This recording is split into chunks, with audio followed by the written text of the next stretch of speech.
Will supply chains be secure in a post-pandemic world? My guest is Tom Garrison. He is Vice President and General Manager of Client Security Strategy with Intel. Hi, Tom. Hi, Bob. Thanks for having me. And thank you for being with me. I really appreciate it. This, of course, is top of mind for many business executives today. But I just want to get your sense, first of all, how do you assess the current state of supply chain security generally? I would say there is a rising awareness on supply chain security, but in terms of the actual security posture, we're still relatively in its infancy. So companies are becoming more aware of how critical supply chains are. They're taking steps to make sure that they understand how to take basic precautions. But I still believe that there is a lot more that the industry can and will be doing to secure supply chains moving forward. One would think that with all the reports of ransomware, especially, that seems to be the trendy cyber attack method these days, especially the Colonial Pipeline, that a lot of people would wake up and be quite aware of this situation. Is that your experience, or were they awake before? You would think that some of these high profile attacks, but I could give you another high profile attack like Home Depot. That was a supply chain attack. Yeah. And everybody said that was going to be the attack that woke everybody up and got people thinking about supply chain security. And the reality is that there isn't going to be one attack that just gets everybody to change their behavior. Behavior changes take longer than anyone ever thinks. So this is one of those areas where the industry is evolving. We are taking steps. We should and can go faster, but admittedly, it's going to take longer than we all want. Where are the weak points? Where are the biggest vulnerabilities in supply chain security right now, if you can generalize? Well, generally, it's a hard question to answer. I would say a few, and this is certainly not an exhaustive list, but I think from a supply chain perspective, we run the challenge. Supply chains were designed for years and decades, really, around cost and efficiency. And so, every ounce of inefficiency was really stripped out, and you ended up with just-in-time sort of deliveries and so forth. And so you can envision that sort of being like a Ferrari. They take every extra bit of weight out of that car and they just fine tune it. And so we had the entire world basically was running with these Ferrari class supply chains. And then you had like COVID hit basically. And what COVID did was it changed the road from a nice flat pavement surface to now you're off-roading. And Ferraris don't do well off-road, right? Everything breaks. And so I think from a supply chain security standpoint, specifically, you had issues where you had too much reliance on particular geographic areas. So you had areas that were hit by COVID that all of a sudden now you couldn't get supplies, you couldn't get workers. There's that element of it. You also had supply chain from a pure security standpoint. You had supply chains where they didn't really care as much about changing hands. It was all about efficiency and optimization. So a device, whether it's a subcomponent or a finished device, would change hands many, many times between when it was manufactured and when it actually made its way there. Now we're realizing from a security standpoint, that's a real dilemma, right? That you don't want these devices to touch as many hands as possible from a security standpoint. So there's that element. And then the last element, I'll say, there's many more, but the other element is that there's a realization that security is something that's an ongoing promise. It's an ongoing requirement that takes care and feeding and nurturing. And so supply chain isn't done when the device shows up on your doorstep. It's actually something that needs to continually be managed. So, if you're buying from suppliers, for an example, you want to make sure that they're continuing to update their devices and making sure that the latest in vulnerabilities are being mitigated and the solutions that are being brought out to address those vulnerabilities are made available. And so there's a lot going on in supply chain, as you can see. Yeah. it feels though like the cyber thieves are one half step or one step ahead of us. That just as you shore up against one kind of threat, along comes a new one or a more sophisticated piece of malware. So there is the challenge is, I mean, how do you anticipate and keep up instead of playing this constant game of being one step behind the creative cyber thief?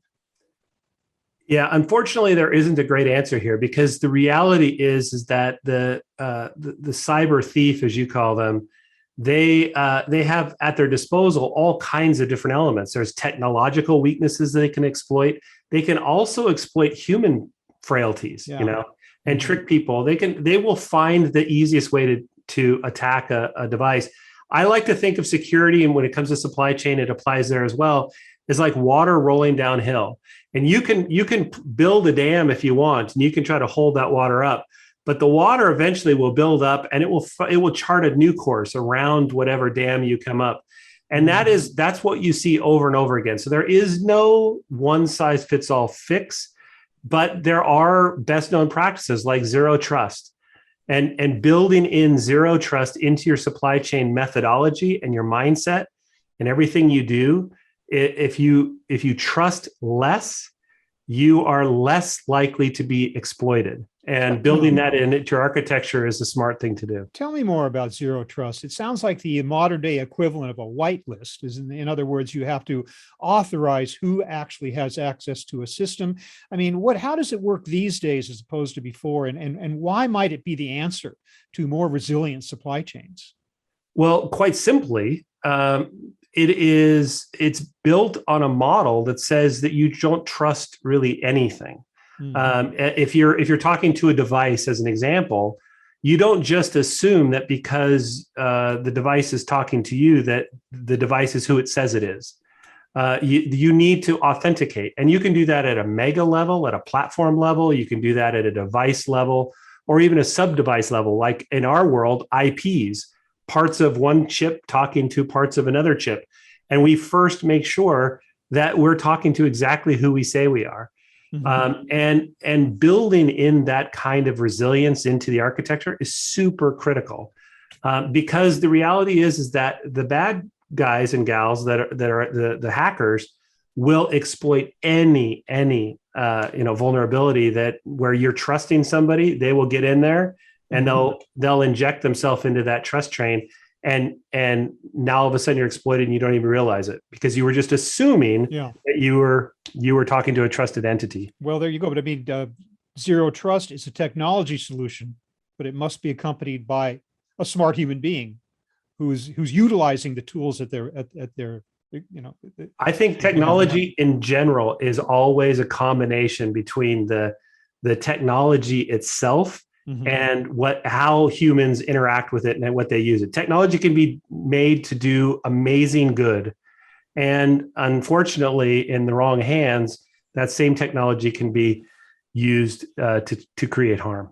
Yeah. What about as it applies specifically to supply chains these days, which global supply chains are so complex? They involve so many partners, so many devices, so many tiers of suppliers. It seems like an almost impossible challenge to bring all those people on board, get them all equally vigilant about this issue. How does one even start going about that challenge? You are exactly right that it is complicated. What I would say is there's some simple steps that you can take and that we have taken actually at Intel. And one of them, we call it Intel Transparent Supply Chain Tools. And basically the way it works is that we have worked with the manufacturers around the world that are building either server devices or PCs or IoT devices. And at time of manufacture, we capture all of the information about the critical components that were used to build that device. So we know things like serial number, lot code, date code, country of origin, you name it, right? We can capture lots and lots of information. When we capture that information, we store that information for that specific device. We store that in encrypted form in the cloud. And then when the device shows up eventually to the user can, or IT can do a quick check on that local device and compare that I result see. with what was built from day one. And you can see if there's been any changes. So things like firmware, microcode, those kinds of things can all be detected if anything's changed unexpectedly. And then you can address it, obviously, now that you know about it. That sounds like a great solution. Is there anything standing in the way of widespread acceptance by businesses of this type of technology in practice? Only awareness, really. It's already available. Lenovo, you can buy PCs and servers today from Lenovo that have this capability, and actually a whole series of other server players that have this capability. And it's being dictated by cloud service providers who do not want to put a server into their infrastructure. You can imagine how critical that infrastructure is for them. Yeah. They don't want to do anything unless they know exactly what it goes into. So it's available today. I would encourage people to ask for it. There are many commercial platforms that are out there that are either Intel Transparent Supply Chain tools already, or they're compatible with Intel Transparent Supply Chain tools. That is some great advice and some great insights into the challenge we all face in cybersecurity, and specifically for the supply chain. Tom Garrison of Intel, I want to thank you so much for spending time with me to explain the nuances of this cybersecurity challenge. Thank you very much for being with me. Appreciate it. Thanks for having me, Bob. It's an important topic.